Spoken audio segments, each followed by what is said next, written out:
Hi, welcome to TechTricks. Today I will show you how to reset your PC without any external tools. Go to Start menu and search Reset PC. Click on Get Started button.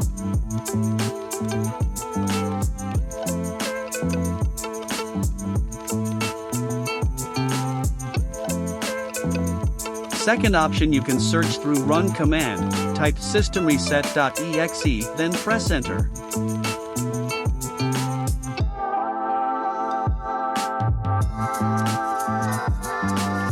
You have two options for PC reset.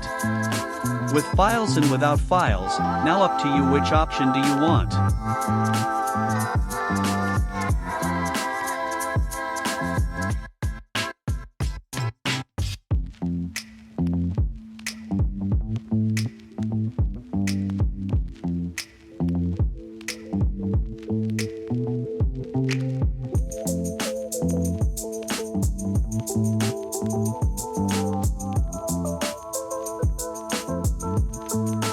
This process takes few minutes, then your PC will reset successfully.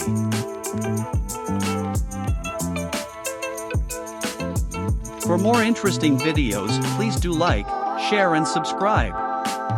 Thank you.